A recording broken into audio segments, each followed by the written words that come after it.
This chapter is on probability. This first section is the rules of probability. We need to talk about probability because the rest of this course has a basis in probability. Okay, so what are the objectives in this section? Well, it's to apply the rules of probability, compute and interpret probabilities using the empirical method, compute and interpret probabilities using the classical method, and then recognize and interpret subjective probabilities. All right, so if phenomena is considered to be random, if individual outcomes are uncertain, but there is nonetheless a regular pattern of outcomes in a large number of repetitions. Probability measures the likelihood of an event occurring. An experiment is a repeatable process where the results are uncertain. The set of all possible outcomes in an experiment is called the sample space, and that's usually denoted with the letter capital S. And an event E doesn't necessarily have to be labeled E, it could be any other letter, is a collection of possible outcomes. Events with one outcome are sometimes called simple events. Okay, so what do I mean by an experiment? What's an example of that? Well, in this context, an experiment is something like this. The experiment of rolling a six-sided die, a fair six-sided die. Well, does this meet our definition of an experiment? Well, is it a repeatable process? Yeah, you can roll the die as many times as you want. Now, are the results uncertain? Yeah, okay. So yeah, this is considered an experiment. So something as simple as rolling a die can be considered an experiment, or tossing a coin for that matter. Okay, so let's define what the sample space is, and this is how we write this out. So the sample space for a fair six-sided die, we're going to call it S equals, and then a curly brace. And then we're just going to list out all the outcomes here, all the possible outcomes. So there's a number on each side of the die, right? 1, 2, 3, 4, 5, 6, and that's it. Okay.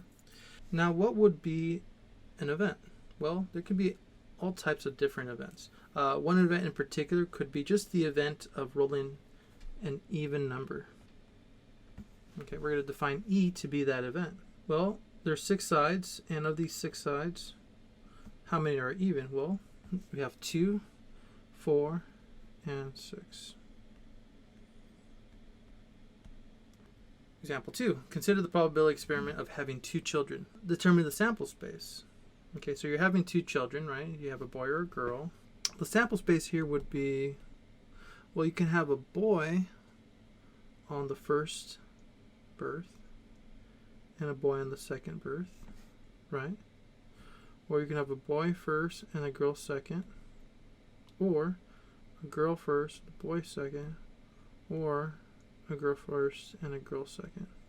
That's all the different possibilities, really. Define event E as have one boy.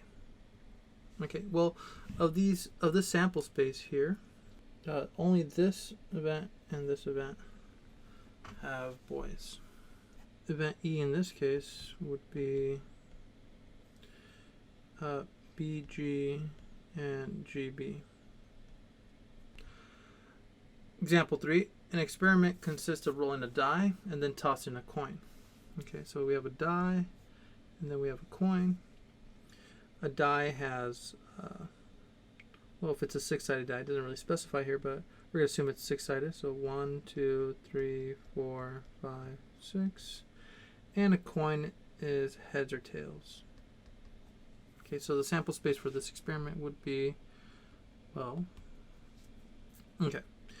So sometimes it is kind of hard to keep track of how many outcomes you're going to get.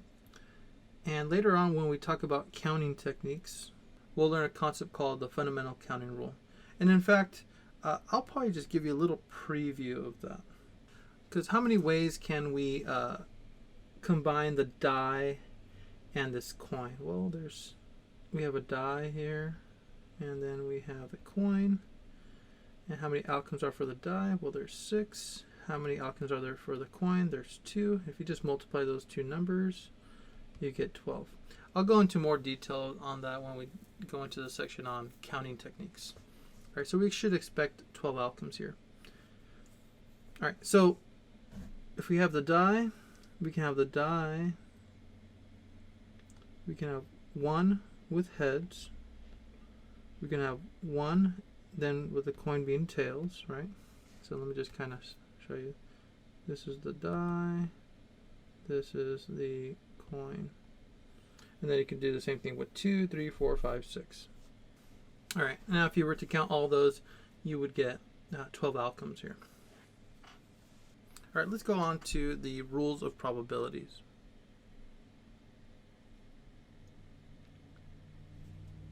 All right, so there's 2 major rules here.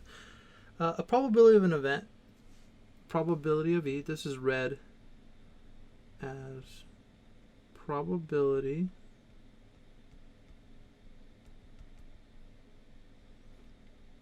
of event E. That's this notation here. Okay, so P parentheses E and parentheses is probability of event E. That's how you want to read that as. Okay, so a probability of a certain event E must be greater or equal to 0 and less than or equal to 1. That is, this probability is bounded between 0 and 1. It could also be 0, so that's why there's an equal sign on the inequality there, and it could also be 1.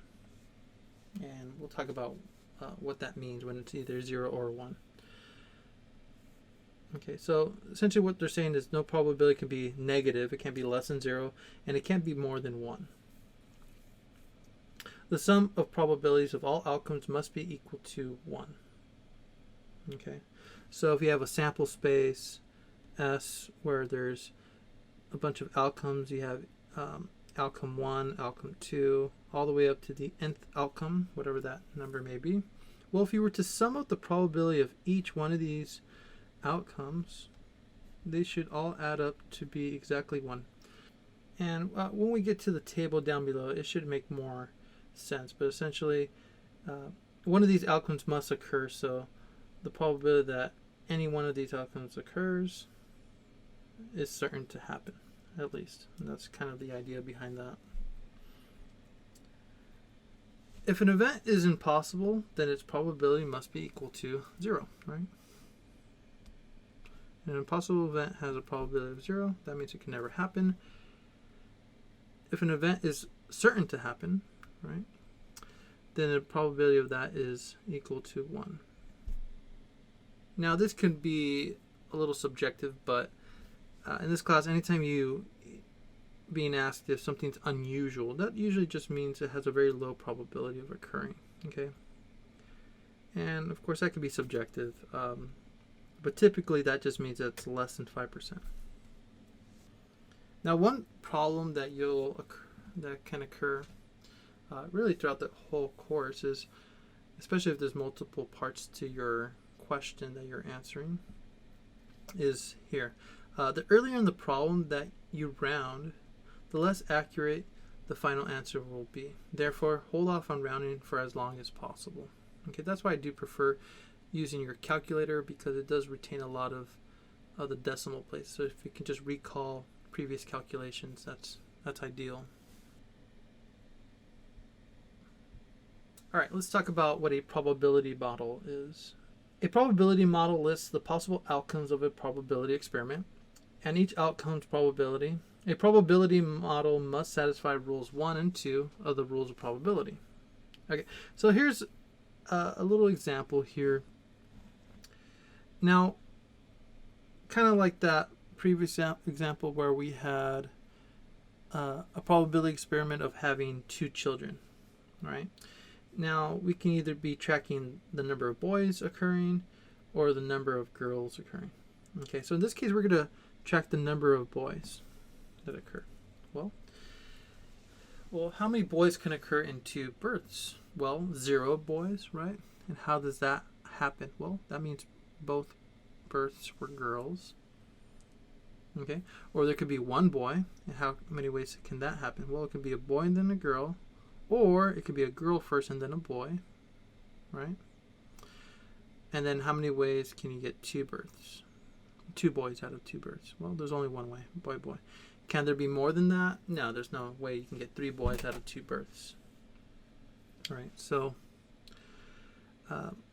now it does turn out that we haven't gone through all the process here, but it does turn out that there's a 25% chance of this occurring. There's a 50% chance of getting 1 boy, and there's a 25% chance of getting 2 boys. Okay. Now what you'll notice here is, if you were to sum these up, if you do the sum of the probability of x, that it's equal to 1. So this definitely satisfies a probability model. Okay. So let's look at these examples here, and let's just see if it follows the definition of a probability model, and that is just that it satisfies both rule 1 and 2. Again, rule 1 is at least all these are between, like each one of these probabilities has to be between 0 and 1, right? Which they are, right? Okay, so let's go to part A here. All right, so let's do the easy one and just, do we see anything here that's outside of that range of 0 and 1? Well, I don't see that. Okay. Now what we have to do is just sum this up. What's the sum here? Well, if you were to add that up, you actually get 1.01. Okay, which is not equal to 1, that's greater than 1. So this is not a probability model. There may be some rounding issues there, just because it is pretty close to 1, but there's nothing that indicates that. Okay, the next one. Again, we want to look at each one of the individual outcomes. Is it within that range of 0 and 1? I would say yes. Okay, let's go ahead and add those up. And I do get 1. Okay, so yes. And then finally, the third one here. Again, look at each outcome. Make sure that's between 0 and 1. Right? You don't have any negative probabilities. You don't have anything that's more than 1. Okay, I don't have any issues there. So, but what about rule 2? Does it all sum up to 1? Well, no. 0.99 plus all this stuff, this actually comes out to be 1.74, which is clearly greater than 1. So, again, not a probability model. All right, so let's go ahead and go on to some of the methods to calculate probabilities. Okay, I want to start off with classical method. Okay, and then we're going to go on to something I think that's a little bit more interesting, which is the empirical method. All right, so the classical method applies to experiments where all possible outcomes have equally likely outcomes. Examples of that would be like rolling a die, where each side has the same probability of occurring, right? Because of the symmetry of the die, there's not one that's more biased than another side. And also a coin, right? Again, it has to be a fair coin. So if all the outcomes are equally likely, then this classical method approach can be used. All right, so now it looks a little bit intimidating here, but it shouldn't be. Once we do an example, you'll see how simple this is. If an experiment has n equally likely outcomes, okay, so for example, a die, right, n outcomes are 6 outcomes. So for a die, there's 6 outcomes, right? I'll just write that up here. N would be 6. And if the number of ways event E can occur is m, then the probability of E, which is P of E, is this formula. The number of ways that event E can occur over the number of possible outcomes. Okay, I guess we can say an even amount of numbers. Well, that means in this case there's 2, 4, 6, so that means there's 3 ways that can occur. Okay. So in that case, the number of ways that E can occur, well, there's 3 ways that can occur, and the number of possible outcomes would be 6, because there's 6 sides, and that would be a 1/2 probability. Right, so that's essentially what they're saying here. Okay. Let's do an example. A coin is tossed 3 times. We note the side up it lands. Find the sample space S. Well, okay, so we first have to start off with the sample space. S is... Okay, so there's 3 coins, right? So I'm going to make a slot for each one of the coins. And for a coin, there's only 2 sides for each coin. So 2, 2, 2. If you multiply that out, you're going to get 8. So there should be 8 outcomes. So how can that occur? Well, you can have heads, heads, heads. All 3 coins were heads. And then you can have 2 heads and a tail. So you can have head, head, tail. And you want to rearrange those in all the different possible ways. So you can have, well, let's just make this tails move to the left. So we go heads, tails, heads, and then tails, heads, heads. Okay. So that's 3 heads, 2 heads. And then let's go on to how many ways can you get 1 head? Well, head, tails, tails. And then you can have tails, head, tails. And then tails, tails, head. And then finally, how many ways can you get no heads? Well, that means it was all tails. Let's count this. 1, 2, 3, 4, 5, 6, 7, 8. 8 outcomes here. So that's your sample space. Those are all the possible outcomes when you're tossing 3 coins. Each one of these is the first coin, coin 1, coin 2, coin 3. All right, now it's asking us to compute the probability of flipping a heads first. Okay, so let's define event A. Again, it doesn't have to always be called E. So let's define what A is first. Well, if we look at these outcomes, which ones were heads first? Well, I got heads first here, right? The first one was a heads. First one was a heads there. First one was a heads there. And the first one was a heads there. All the other ones had tails first on the first coin. Right? So let's go ahead and list out those highlighted outcomes. And let's go ahead and compute the probability. So the probability of A is, now this capital N up here just means the number of ways. Okay, that's just counting the number of ways. Right? So it'll be the number of ways that A occurs over the number of outcomes in our sample space. Well, we know the sample space, if we just count them all out, that was 8 of them. And the number of outcomes in event A are 4, and 4 out of 8 is 1/2, or 0.50, or 50%. Example 6. When 3 children are born, the sample space is the following. Okay, so they already did all this for us, right? B represents boys and G represents girls being born. Assume that boys and girls are equally likely. Find the probability of getting 3 children of all the same gender. What does it mean to be all the same gender? Well, that sounds like it's an event, right? I'll call that event E, be all same gender. Well, what's that sample space? Well, you can have all boys or all girls. There's only 2 ways.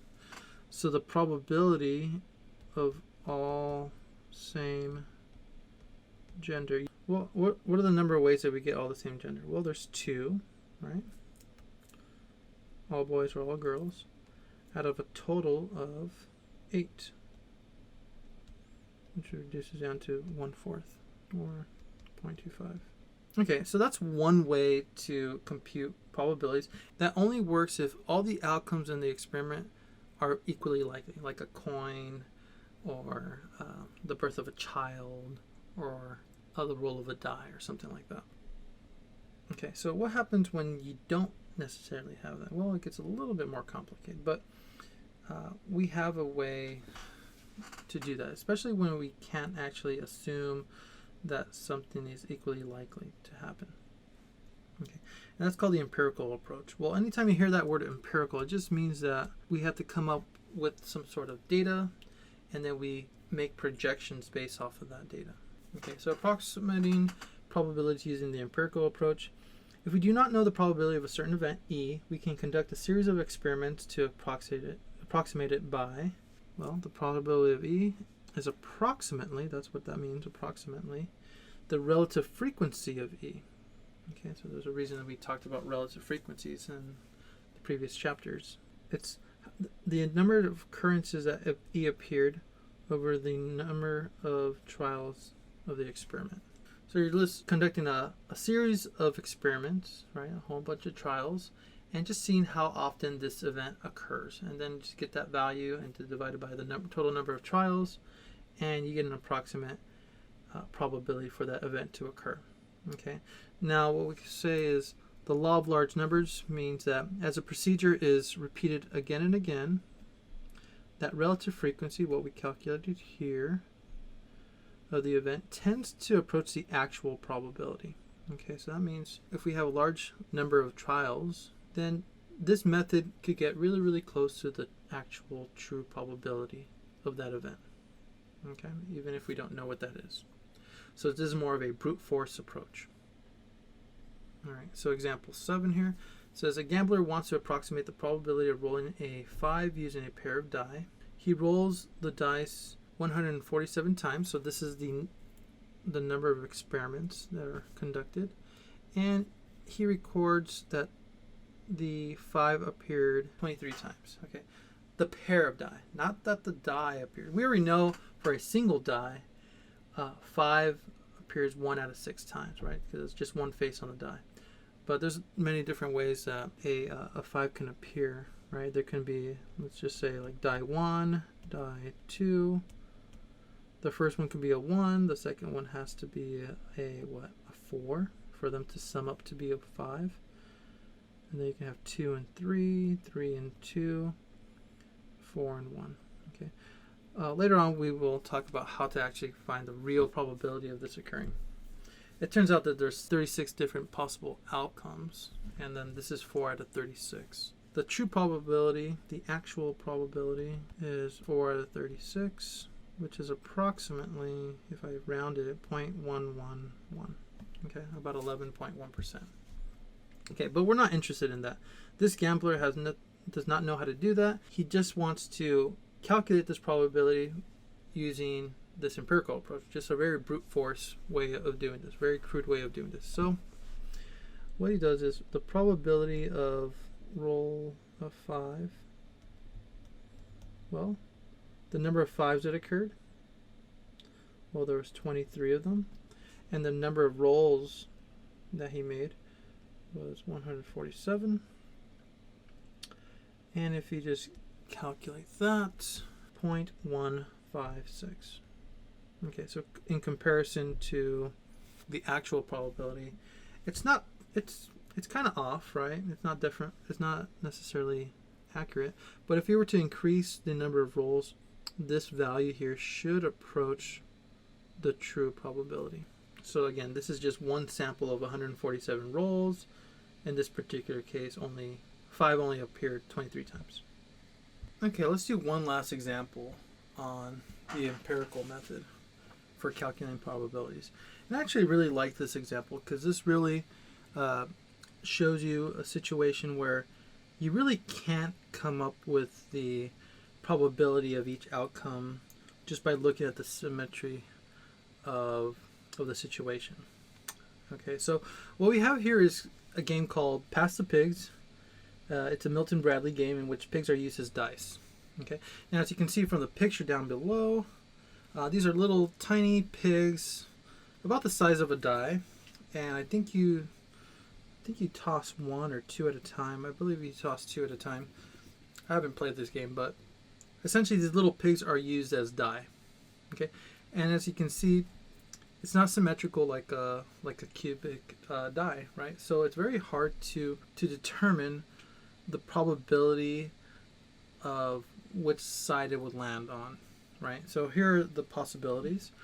We have a thing called the sider, all right? That just means that it lands on a side. Trotter just means that it lands on all 4 feet. Razorback, it just lands on its back. snouter. This is a weird one. I guess it's on both its feet and its nose. Leaning jowler. I guess that's the rarest one. It's balanced by 1 foot, the ear, and then the nose. Okay, so, and I believe, oh yeah, there's a side with a dot and a side without a dot. Okay, so if you look at this frequency table here, it says each outcome, so these are all the different orientations that can occur. And this is the frequency which was observed, right? What they said is we had a class of 52 students, and in total they rolled a die 3,939 times. And what does that mean per student? If I just divide those two numbers, that means, oh, each student rolled it about 75 times. And that can be done definitely like in a half an hour, I'm sure, very easily. And if just compile all the data, you get a table like this. Okay, and if we were to add up all these frequencies, the sum here, what should that be? Well, it should be 3,939. Okay, and just like before, how will we calculate the probability of each one of these outcomes? Well, we're just going to use the relative frequency, right? Which is, if I go back up here, yeah, this formula here. Right. So the side with no dot, well, how many times did that occur? 1,344 out of a total of 3,939. And you get approximately, I'm going to round to 3 decimal places because the instructions tell me to do so. All right, so we get 0.341. And I'm going to do this for the rest of these. Okay, so we have the relative frequencies here. So relative frequencies essentially are what we interpret as probabilities. Okay. So a couple things to note here is, since this pig is bisymmetrical, right, where it can actually be split right down the nose, right, so you can kind of see how one side, if it lands on one side with a dot versus no dot, they tend to be pretty similar, right? 0.341, 0.329. Whatever the actual probability is, who knows? It's probably somewhere in between those two. Maybe 0.33. Maybe a third of the time it should land on one side, and a third of the time it should land on the other side. Okay. Now the rest of these wouldn't have been possible to even determine without this empirical approach, right? Especially that last one, leaning jowler, 32 out of 3,939. And of course, if you read this decimal equivalent here, that's the thousandths place, right? So if you were to roll it 1,000 times, you should only expect about 8 of them to show up as leaning jowler. And that's what we're going to talk about here. So the probability of a thrown pig lands on the side with the dot is, well, the side with the dot is this one. And that probability is 0.329, right? Because it said to round to 3 decimal places. So again, the way you read this, because that is the thousandths place, in 1,000 throws, 329 land on the side with a dot. So that's how you want to interpret those decimal equivalents. That's why I prefer decimals versus fractions, just because you could read things out in terms of tenths or thousandths or hundredths. Okay, and the last thing here isn't anything that we're going to spend a lot of time on, just probably a couple of homework questions on this. Understand a subjective probability. So a subjective probability is a person's estimate of the chance of an event occurring. This probability is based on personal judgment. Subjective probability should still be between 0 and 1, so it still have to follow the first rule, but may not obey the laws of probability, so the second rule. Okay. For example, an economist predicting there's a 20% chance of a recession next year would be a subjective probability. Okay, so that's it for this first section.